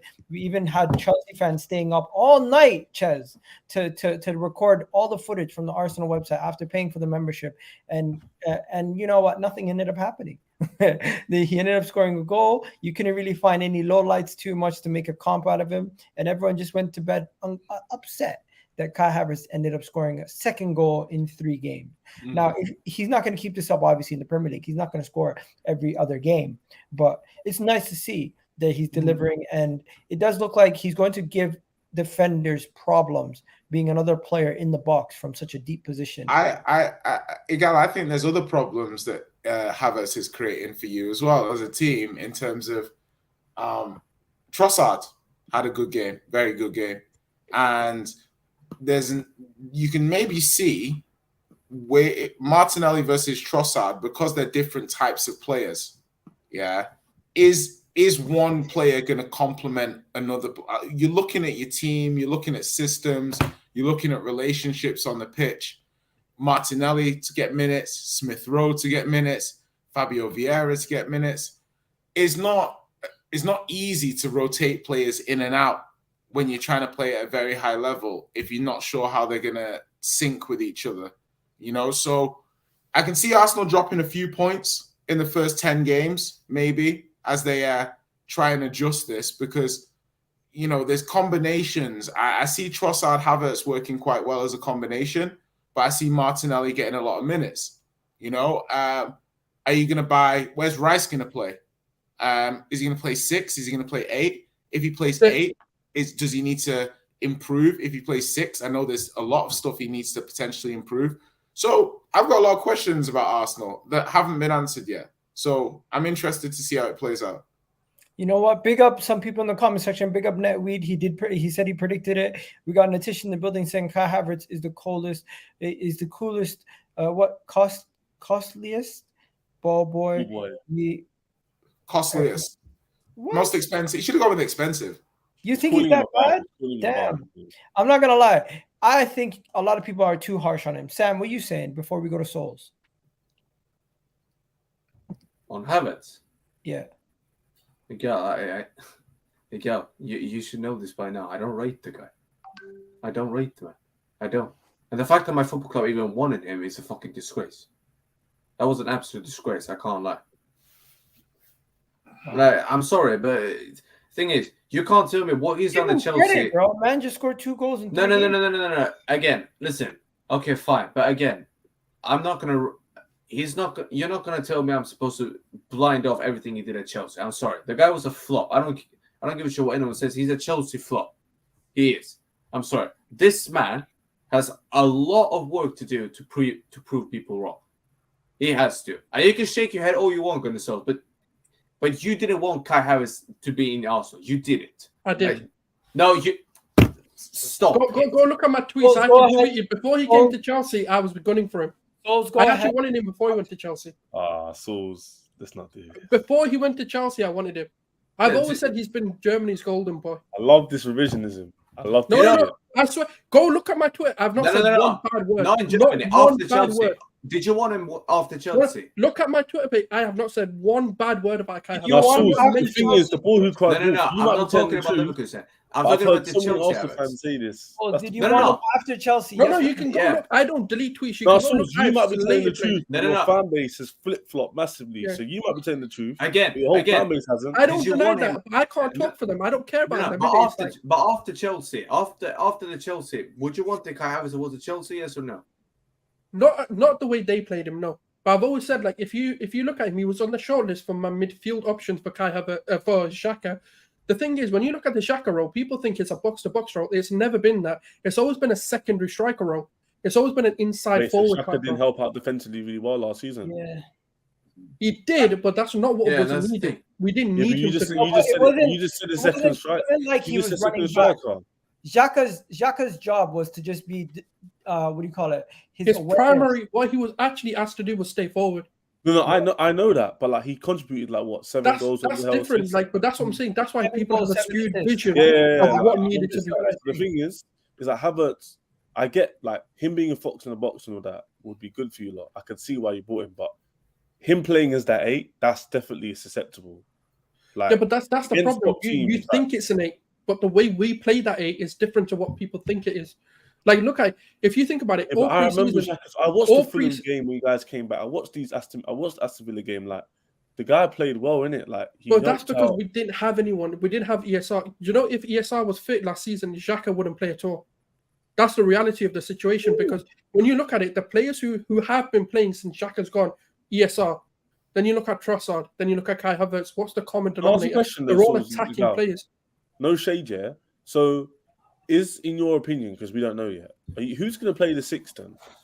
I'm not going to lie. Rice. Let me just tell everyone. Rice, Yesterday, Thomas Partey played in that 6th role, and I really do believe Thomas Partey is still going to have a. Now Partey's not going to leave. He's not going to leave now. He's not going nowhere. He's going to unless Saudi Arabia just puts a big bid for him. 40 million. Unless someone comes in and slaps 50 million on the table, and we still have an opportunity to go sign a Lavia or somebody else. Even that, I said that would always be a downgrade. Whatever we do, whoever we buy, unless we buy Caicedo or Chouameni, everything else is going to be a downgrade. I told you we're not going to get him. I know, but at the same time, I'm mentioning names that have been linked to us. So this is the reality. Okay, fair enough. I said it today. He played amazing versus Barcelona, and he's still an important part to the puzzle. Thomas Partey is not going nowhere. And not only is he not going nowhere, I wouldn't be surprised in our best 11, you still see him at the heart of it. Souls, what are you saying? No, I agree. I think with Declan Rice, right, there is a lot to learn in this 6 role. It's a similar situation to like when Rodri first went to Man City. You know, you had to learn off of Fernandinho. You've pissed people off with that Chouameni comment. No, Mustafa. No, it's okay. I know. Yeah, so like when you look at Man City, for example, when they bought Rodri, Fernandinho was still starting over Rodri. We know how good Rodri is. And that's what's going to happen with Declan Rice. Declan Rice needs to be eased in, and he needs to learn this role. It's a very different demand when you're playing a 6 role for Arsenal. When you look at Thomas Partey, when he first came in and was asked to play a similar role, he did struggle, you know, because it is such a unique role to certain managers. And once Declan Rice gets grips of it, yes, we can easily, seamlessly swap the 2 out, and they can both play in a similar style, but in their own kind of way. And if you looked at it yesterday, Kai Havertz, in my opinion, looked so much smoother. Yes, he showed very small glimpses. I do admit that. I'm not saying his whole 45-minute cameo was good, but in the small glimpses you saw, he was taking the half turns, he was taking on plays, he was more confident. And it seems to be Arsenal are more confident when Thomas Partey plays than when any other player plays. So it is going to be important just for his aura to be present on that pitch to begin with. Especially, my only concern will be is when the business end of the season is when I want to see Declan Rice come in, because I do think Thomas Partey's got a lot to prove if he can win things. So you're saying you wouldn't play Rice from the beginning and to start the season? I wouldn't be surprised if he doesn't. That's what I'm trying to say. For you, based on what you've seen, what you know from Rice and what his attributes are. I think against like Nottingham Forest, for example, we can play whatever. I don't really care who plays. But when we for example, I think Man United is the first big game, and that's on the 3rd of September, if I'm not mistaken. I don't see Declan Rice playing that game. I do think it'll be someone like Thomas Partey coming in, just keeping it consistent as we can, and not having Declan Rice and letting Declan Rice. This year is going to be an embedding year for him. That's what I genuinely think, the Havertz coming in has caused a bit of like a weird chemistry synergy probably in midfield, because I feel as though when you spend that much money, you need to incorporate Havertz into the team. Like I don't really think that like you can look at him as like a bit part player who's going to contribute. He wouldn't have moved from Chelsea. He did, like we didn't push him out. It was more like mutually. Oh, I want to leave. We can get money from you. It wasn't like I want to die for Arsenal. He left because Arteta gave him some next plan. So I want to see what his plan is, because if not, and nothing, let's say he doesn't contribute very much, you don't win anything. That's a massive L. Let's be honest. You guys are predicting that it's going to be an L. Mikel Arteta, the way. No, I never said that. It's very hard for us to say that he's going to succeed when he's flopped the way he did at Chelsea. No, but understand that Mikel Arteta's the way that he's going to be utilizing him is going to be completely different from the way that he was But utilizing. can I ask a question then? What do people expect of Havertz, knowing that he's potentially playing this 8 role or whatever you want to call it? Lots of goals. Legit. Because you ain't offering, But you're not getting much else out of him. So lots of goals, I guess. If you let Xhaka go, who got 7 goals, 7 assists, Havertz has to better that. Yeah, I can see Havertz trying to get aiming for 10 Premier League goals. I think that would be a great season for him. Because I don't think defensively. Like Chelsea. Yeah, but because the thing is, yes, defensively, I don't think the guy. I don't know how good he's gonna do in a defensive job. I generally don't. But you know, that's why they've got all these inverted that what we fullbacks. want is actually pretty decent. Yeah, but goodness knows. Let's just say you play against us in the UCL semi-final, for example. Yeah, if you play Havertz in the 8 role, I would just tell my players to just target the guy. I would just tell my midfielders target the man, because the man, his role is. But that's where you're gonna see a big difference. Champions League is a tactical change, though, and I don't think it'll be Rice and Partey. By the way, do you know what I think will happen? It won't be someone like Zinchenko playing. It'll be someone like Kiwior coming in, and that's where the deficiency. Yeah, it'll be someone like Kiwior. It could be Timbers. I'm just saying. It'll be a centre back that actually ends up playing there. Again, it also depends on injuries and all that stuff. One thing I want you guys to do is don't look at Xhaka and Havertz as a direct replacement. Look at it in this way. We've replaced Xhaka with 2 quality midfielders coming into this team.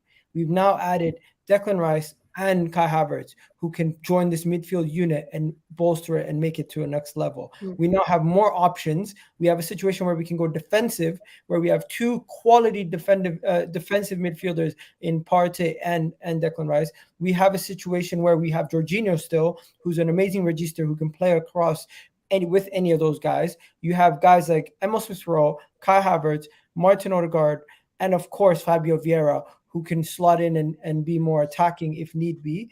And it allows us more flexibility than anybody else.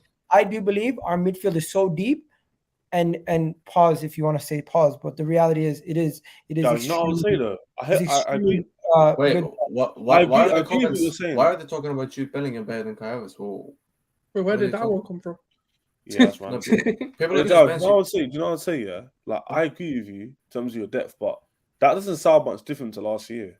The only difference, let me land. The only difference between Rice joining is you have more depth in the defensive area and someone who could push on and potentially play that 8 role or whatever role you want to call it. So you're saying our midfield's not improving that much? No, I never said it hasn't improved. I said you listed off names who were there last season and you didn't win anything.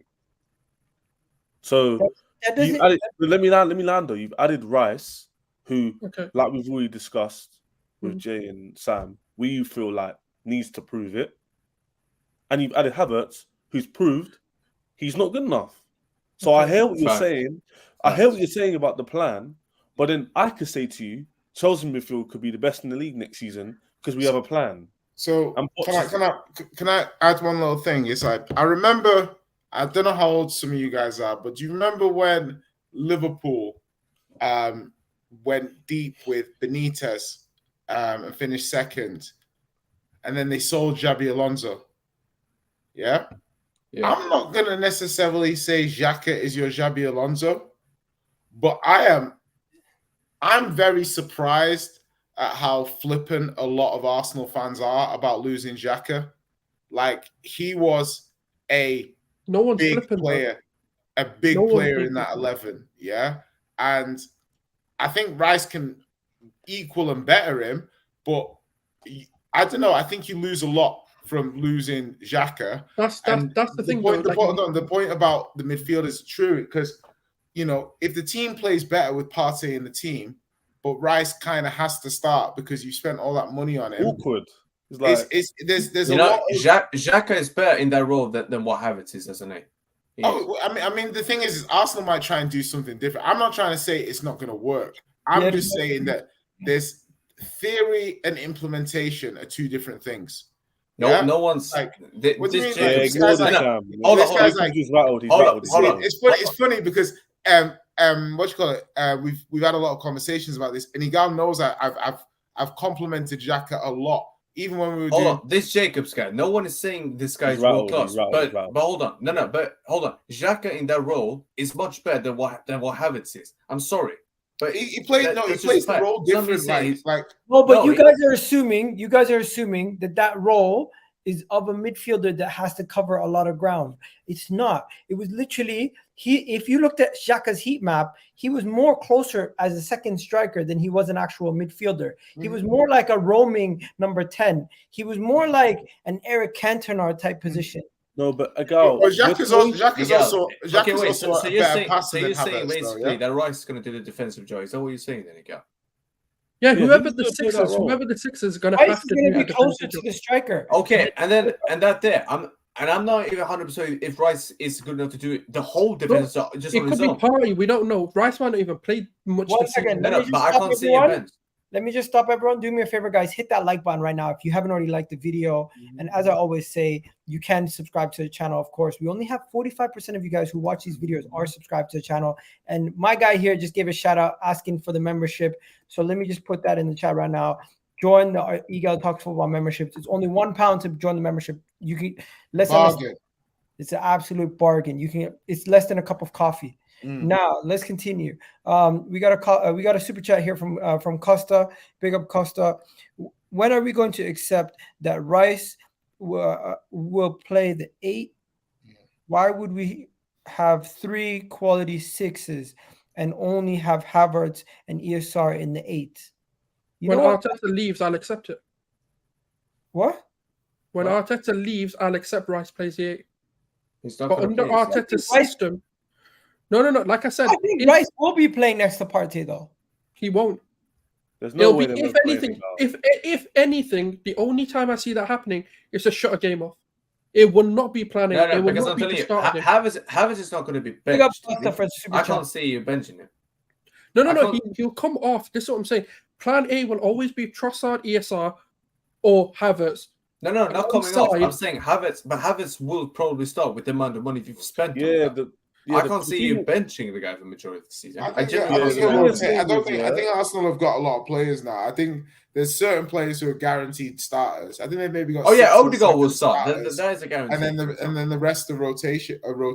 I'll be interested to see, because the thing is that sometimes you got overkill because it's like ESR and Trossard and Martinelli. Well, those 3 especially playing off the left. Maybe ESR might play as one of the 8s this season, but again, trying new things. Player that hasn't really played there. One player, but Jay, again, if there's one player, I would say Fabio Vieira. I don't think that guy's going to get much game time. Because he's going to have to, as in the squad. No, I don't think he will, because I don't think he's good enough. I genuinely don't think he's good enough. Here's what I think. I think he looks pretty good. I just think the levels of what Arsenal are trying to do, they've got to be very careful, because the levels to hit 90 points plus in the Premier League is a lot. That requires, unless you're City have shown that they can rotate players in and out and maintain a high level. No other team has really shown that. Even Liverpool were very consistent in the team that they picked on a weekly basis. They had 8-9 players the same every week, maybe a couple. That's also because City has. So Arsenal. So let me just finish on this. Is Arsenal are going to go into this season with a strong squad. Yeah, and that strong squad needs to play. It means the players in that squad need to be rotated in and out of the team.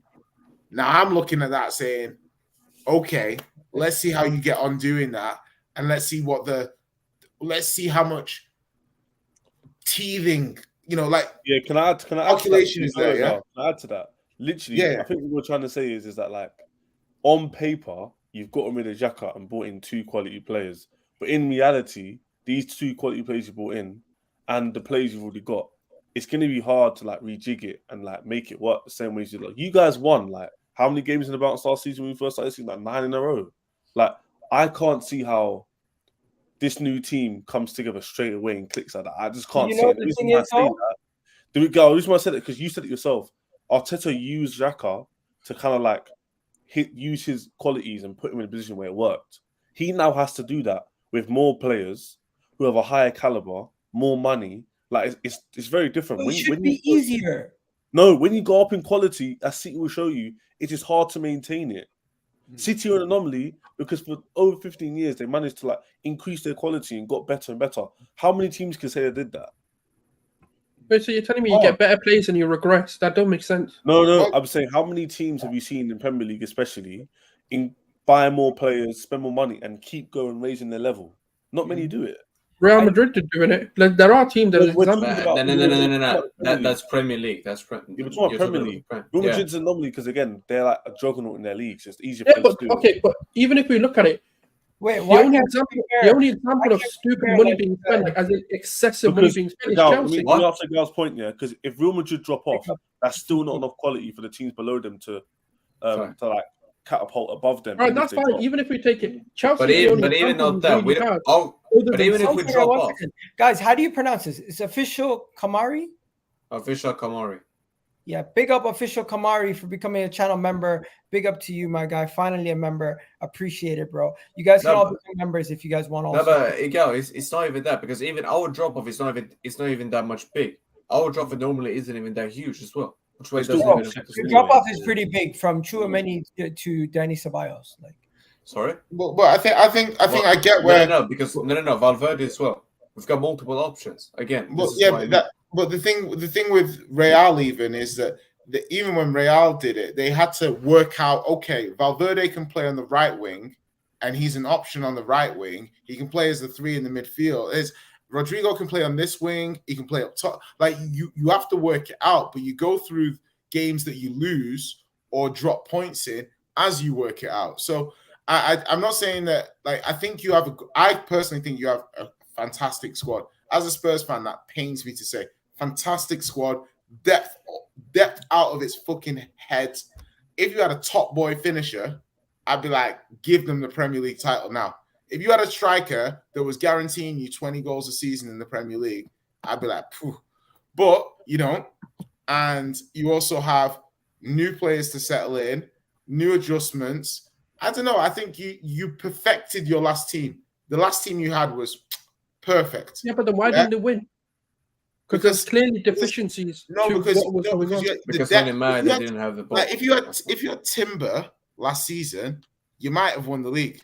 You know what, guys? This is something basing it all off of Timber. This is something that's going to be answered when the season begins. Because I'm not going to lie, I keep saying I'm not going to lie nowadays all the time. It's crazy. I need to stop saying it. But I do believe we will find all these answers once the season begins. And a lot of people might be humbled when they realize that Mikel Arteta's last season has improved, and this team has only gone strength to strength, and we somehow win this Premier League. But for now, I'm not worried. I'm quite calm. And Man City fans are always calm. Look at them. They haven't had to do anything most of the window. But let's go on to the Liverpool conversation. We're talking about midfield shakeups. Guys, now this is a midfield shakeup. They're losing Henderson, Fabinho, and they're bringing in Lavia. They've already gotten in McAllister, and they've already brought in Szoboszlai.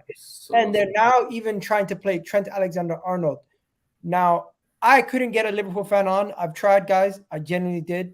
I asked Rams, I asked Mons, I asked Tom, I asked Ram, I asked Rack. Unfortunately, none of them could make it today. But let's talk about this. What do you guys think? By the way, did you guys see the emotional videos that have been going around about Henderson? That is how you say goodbye, not what Mason Mount did. Yeah. That was some sad stuff, you know. That was some sad stuff. You almost forgot he's leaving for 700k, but no, like it's one of those. just the thing on Lavia and Hendo, and if Fabinho goes as well, like Liverpool for me. Yeah, and I'll put this on record because they have structural issues. It's not the players. It is the players, but it's not just the players. The structure of how their team sets up and how they play, there's major issues that they've got. And I think they'll get exposed a few times this season.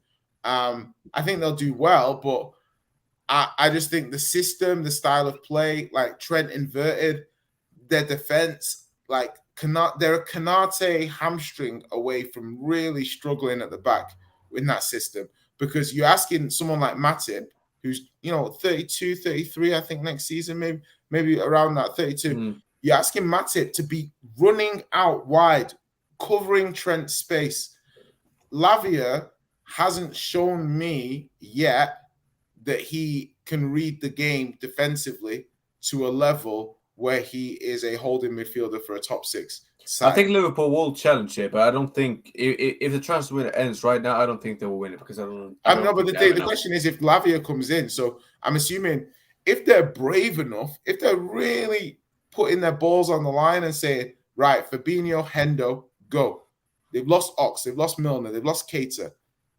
That's to be fair, all of them were dead wood. They had to leave. Bro, well, the thing is that's a lot of experience to give up. Liverpool are doing the right thing, but they don't have enough quality in certain positions. Which is why I said you're saying challenge. The most to challenge you for is top 4. Like that. No. I think they will challenge for a league. I don't think they're going to win. Let me just say this: like Lavia coming in for Fabinho. Fabinho was washed, but they were comparing him to Fabinho up here. Oh, and no Milner also. Like they got no. He's 38. Come on. No. My point is this, Sam. He had a big role. So Fabinho was rubbish, obviously. He came off the bench, Miguel. What about big role? No, Milner was a utility man. Yeah. Yeah, but I don't think Lavia cuts the needle. I don't think he moves the needle like that, though, for them. To be fair, he's been playing with crap players and stuff. Like you can't have Lavia by himself as your DM with Szoboszlai and McAllister. We haven't joined the system. Especially with Van Disney at the back. But that's why we're going to start in the midfield and like dominate and get like top 2 and like let's be real. But that's why. Yeah, but that's why I told you. Nothing I've got is that like their attack isn't as good as people make out to be. Salah is world class. And on his own, on his day, he could win a game for Liverpool. But when he has his off days like last season, they don't win enough games. No, but look at this. This comment here is crucial. Bajcetic and Lavia as your 2 6s. Yeah, but that's why I said I think they will challenge, but I don't think they will win it because they don't have enough players. No. You know what their biggest issue is? It's not even the fact that it's Lavia. They don't have good centre backs at the moment, other than Konate. Like we don't know what Van Dijk is turning up. We don't know which Van Dijk's turning up. Is it going to be the Van Dijk that actually won the Champions League? You forgot Robertson last season. What happened to Robertson? Yeah, Robertson. Also, Trent's going to invert. He already needs help defending. Yeah, but to be fair, I can't see Robertson being. Are you saying Liverpool are going to be worse this season? No. But this is why. This is what I'm saying. They've got bigger hold that they think all they needed was a midfield. That's a false entity. They needed centre backs as well. They've got a lot of holes in their team, in my opinion. I like Gakpo. I like Gakpo though. Yeah, but this is why. I can't see Robertson having another stinker like that this season. I can't see it. He has to step up. I think he will. I think they will challenge. But I don't think they're going to win it. I can't see that. I think last year people scapegoated their midfield like Jesus and said, it's all the midfield why they get top 4. No.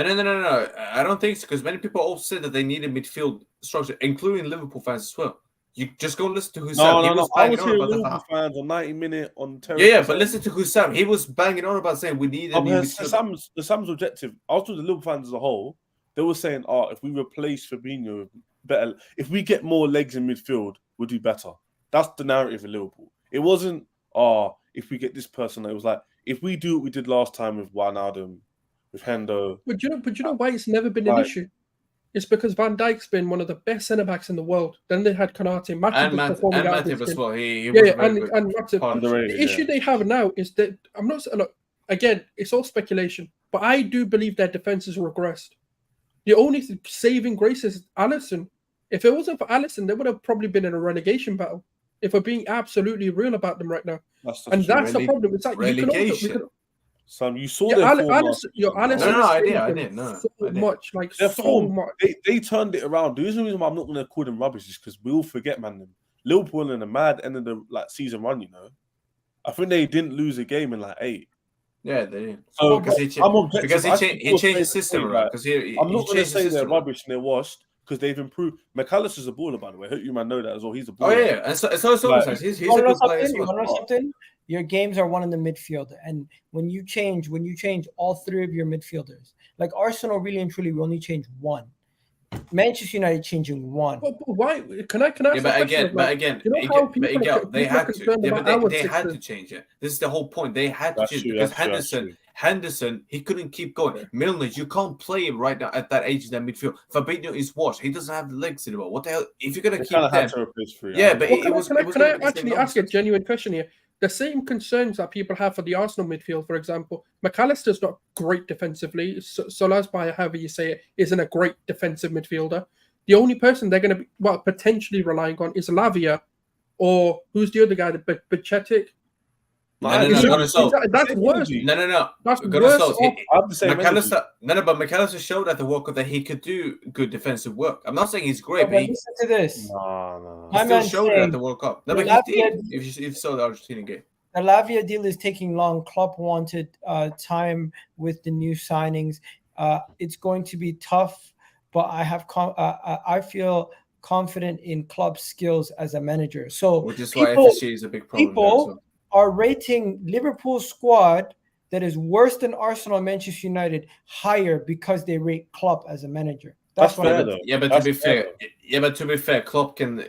We've seen what Klopp has done to these players. That's not unfair to say because when because you can't really every single trophy in the last 7 years. Yeah, exactly. And the club if they hadn't won anything, I would hear Igal's point, but they've actually managed to win it as well. Yeah, like Klopp and let's not forget as well, Chess. If they just got a big injury in those seasons that they won these titles, then they wouldn't even have been able to do it. But then the question comes to if McAllister gets injured or that Dominic guy gets injured, who do they really have? They don't. Yeah, but they've got Thiago. They've got Thiago there. Who finishes higher, Manchester United or Liverpool next season? Man United. Yeah, Man United right now. Do you know why, girl? I'm gonna say Man United. Before or after the signing of Rasmus Hojlund?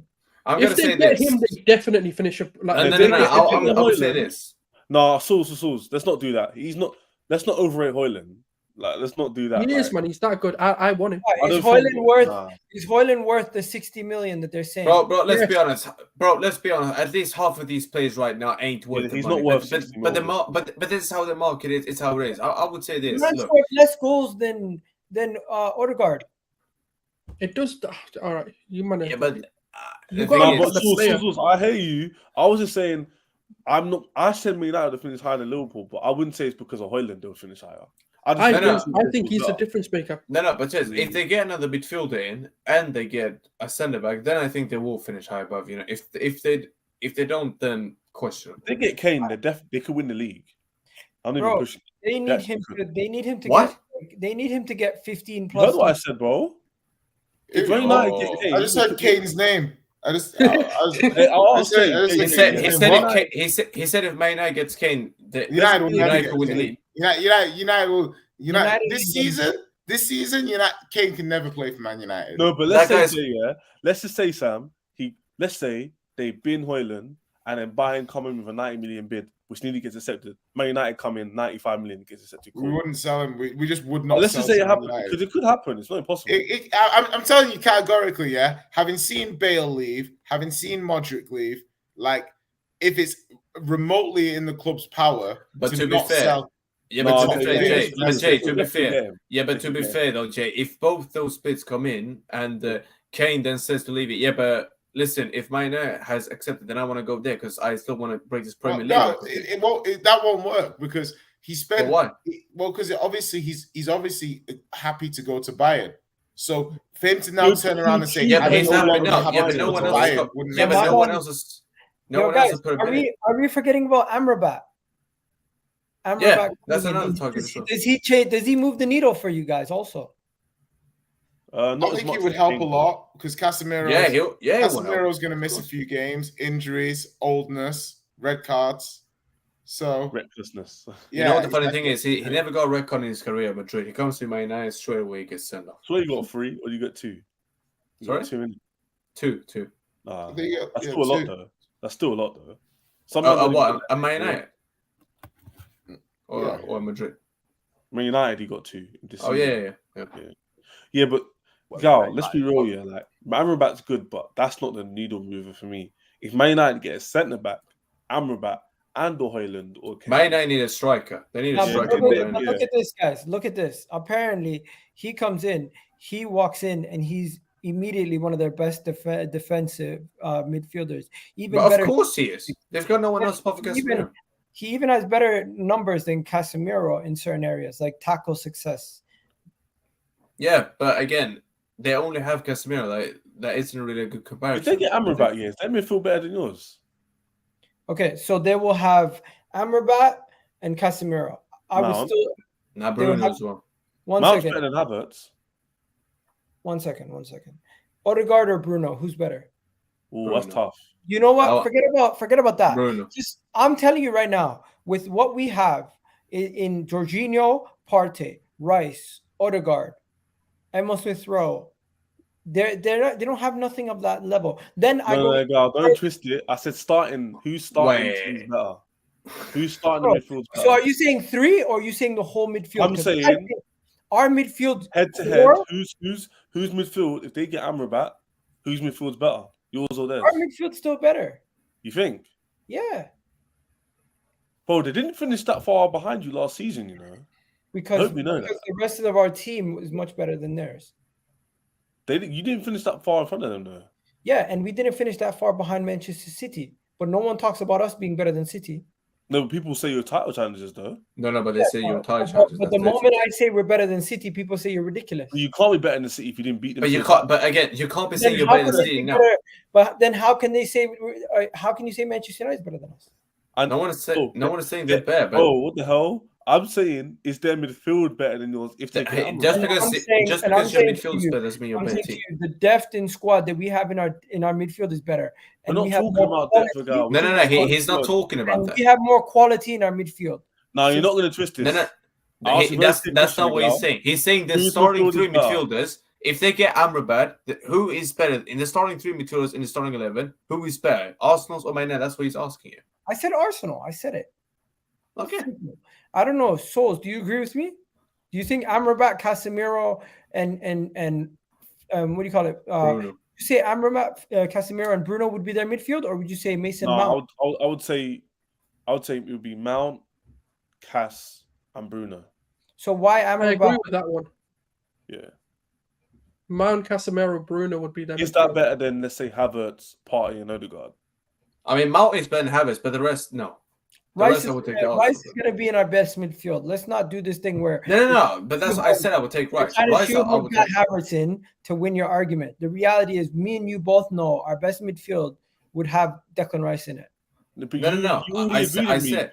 But I agree with you. I said that I would take Rice. Rice walks in. Sam, he said earlier. A girl said earlier it would depend on the team you're playing. You said you can't see them starting a game unless they're playing alone, like trying to start out a game. That's what you said. No, I didn't. I said that. No, that was good. That was Saul. Oh, Saul said that, but still, like most Arsenal fans will agree with Saul and say Rice and Partey can't start this. No, I'm actually the minority. I'm the minority. Rice and Partey playing the same team. Majority of Arsenal fans say that Declan Rice and Thomas Partey and Odegaard is our best midfield. But how do they play together? I don't understand how Rice can play with Partey. Bro, Rice can play in that Xhaka role. Rice is actually more suited. Yeah, but is it both to play in the Xhaka or is it Havertz? You know what? The Xhaka role actually doesn't exist. Xhaka's gone at this moment in time. That left 8 will be But the role Xhaka did. Depending on who we face and what kind of game it is, we have horses for courses. You guys are forgetting football is not about having a set way of playing and having individual players swapping in and out. Of course. You have to have different players for different systems. You don't play and say, oh, you're going to sign 3 midfielders of the exact same situation. So anytime you play, they can do the exact same thing. No. When Jorginho comes in, it's going to be different. When Partey is in, it's going to be different. When Declan Rice is in, it's going to be different. When Fabio Vieira is in, it's going to be different. When Emile Smith Rowe is in, it's going to be different. Even now, Trossard might be playing in that left 8 role. We've been playing. Back to Man United. He better get himself fit. By the way, going back to Man United. He better start. Going back to Man United. Going back to Man United. They signed Rasmus Hojlund. Yeah. Are you saying they're now good enough to be in a title race? Because I still think 100%. If let's say people rate Hojlund like Souls does, then and people like Terry obviously think, oh, he's a baller, he could score 10 to 20 league goals, whatever. Then they could definitely challenge you for the league because unless any of the centre backs get injured. But the only caveat I've got to both your teams is that you're both playing in Champions League now. That's the only Yeah, thing that's I'll say. because you can't rest your team Because cinema. the difference That's true. between That's Chelsea true. and like you man's teams, we have experience of playing Champions League and Premier League and getting top 4 and going far in Champions League. You man don't. But bro, So- we have a deeper squad than Manchester Yeah, United. but Agal, you had a good squad last season. You didn't win the Europa League. You were statistically with Man United the best team in the Europa League last season. Both of you. You both weren't expected to win the title challenge. And Why you is both it? could pick up. Why is it? No, every- Agal, you can't avoid it. Why is it But no, every let me rebuttal? finish. Why is Let it me every finish. rebuttal is going back Let to me last season as an example? No, But Agal, because you use the past to predict the future. Anyway. Yeah, no, but we exactly. have a What I'm trying to better make was- team. Agal, the point I'm trying to make is you can't deflect here. Let me land. You man and Man United have both not played Champions League football and Premier League football back to back, challenging for years. You man never. So my point is this year is that like we don't know how far your squad that's gonna get you, even when you play Champions League and Premier League. This was But that's true though, in a way, because Man United could afford to rest players in the Europa League. They could afford that. Now, when they go into the Champions League, let's say if they end up, let's say for example, they end up in the group of death, for as an example, they can't rest any of the big players. They have to play them. Same thing with Arsenal. If they end up in a very tough group or just in the Champions, but now they're going to be playing. Hey, Sam, no, it makes you laugh. People say to me, Chelsea. Yeah, but Chelsea, you can't bench these players. You have to play them. Guess what, Sam? Where do we end up in the Champions League last season with a crap squad that finished 12th? Where do we end up? Quarterfinal. Yeah, quarterfinal. Yeah. And did we lose badly, or did we deserve to win? Oh, so should Arsenal get further? Miguel, the point is this: people are saying to me, I don't know what I'm talking about. I'm 12 for Chelsea. No, Miguel. It all depends on the draw, of course. And nearly beat Real Madrid. Yeah. But that's the point. You didn't nearly beat Real Madrid. You lost 3-0 in the first game. Bro, did you watch the game? Oh, you're saying it was close? It wasn't. No, it wasn't close, but Chelsea should have scored some goals. If we had goal scorers, that would be more competitive. But anyway, the thing is, I'm not saying you have to reach as far as Chelsea here, but again, it all depends on the draw. But again, you know this better than anyone that you can't rest these players in the UCL. You can't. I mean, you can't. I'm sorry. That's why we got squad depth. No, I agree, but also that also just makes a point there because he's saying now that you can't rest. How will these players adapt to that same way, not being used to being able to rest in these? You know what? I think it's not about adapting it for players. I think it's the manager has to figure out how he's going to rotate. Yeah, but that's my point, to get used to it. So if you guys are making the point that Mikel Arteta hasn't been in the Champions League and he's going to have to figure it out, fair enough. But the fact that you guys are talking about do it in the Europa League either. The Europa League's easier. Just because the Europa League is easier to win doesn't mean you're necessarily nailed on to win it. What? That's true in one way, but just because the competition is easier. The point is, just because the competition is easier than Champions League doesn't mean you're going to win it. He had opportunities. All you Arsenal fans listening, he had opportunities to figure out his squad in the Europa League for 3 seasons, and didn't win it once, or come close to it. Yeah, so now all of a sudden he's going to do it with Champions League, and then the reason for that is he's got better players. Like I think you have to wait and see. Again, just one thing before you go. Unfortunately, we got to wrap up the show, guys. Do you know what? The one thing I would say, it will all depend on who you get in your group as well. It will all depend on that as well, to see who you actually play. Hey, I'll tell you this. I believe Arsenal's more prepared for the Champions League than Manchester United. You guys are talking about Manchester United like they're going to be close. No. I don't even think they're that well prepared. Again, I'm not even joking. I said both of you. I said both of your team. Oh yeah, both of you. I'm not gonna. One of them is not gonna get scapegoat here. Keep writing us off. Keep writing us off. No, but I never said you won't do well. I'm just saying, basically, no one's saying that they won't. You can't just say. You got anything to say before we go, bro? What are you saying? What? This Kane meeting tomorrow should be interesting. I think is it tomorrow? No, it's on Friday. Got a meeting this buy-in and stuff. So we'll see what plays out with that. I don't know. Well, it's going to be an interesting season. I think the one thing that I want Arsenal fans to realize is that each time they've really progressed, they've never lost a starter. Yeah. This is the first time Arsenal under Arteta have lost a starting player that contributed heavily, and they're going to go forward with it. So that's the one thing that I'm interested to see how they play out. Havertz looks all right. Let's see if Arsenal can win the title. Kudus or Elise would be a good backup for Saka. Please, Olise. Interesting. He's going to go see. Olise's going to go see. Smoke settings in the building. Big up smoke settings. Oh, we got my man jumped out. Egal, brother. You're rating Havertz after one game. Give him time to cook, because Lewis and Hussam will get on to you when he drops a stinker. Yo, that stream was sick, by the way. I'm not. Did I even say anything crazy for Havertz? No. I think he's saying that. No, his point is when he's saying the fans are being too harsh on him. His point is that you shouldn't be backing Havertz this much when he's been playing so shit for the last years. No, I get that. But one thing I'm going to tell you is, bro, I've been the same the whole time. I've been bigging him up when he does well, and even when he did bad versus Manchester United, I was still backing him. This whole thing about this, I'm just not going to be quick and reactionary and say one game he's terrible, one game he's good. It's not a reaction. I think his point is more that, let him prove you wrong, let him earn your respect. I'm letting him cook, and I've given him a blank slate, a blank canvas. You go and paint. You be that guy. Do me that favor. Yeah. But big up my guy, Smoke Settings. Big up to you, the carefree troll. You know what? Let Lewis be, bro. We're out of here. Souls, big up for jumping on, bro. Appreciate it. Unfortunately, we couldn't get a Manchester United Liverpool fan on today, but we're gonna try to get that sorted out for Sunday. Do it next time.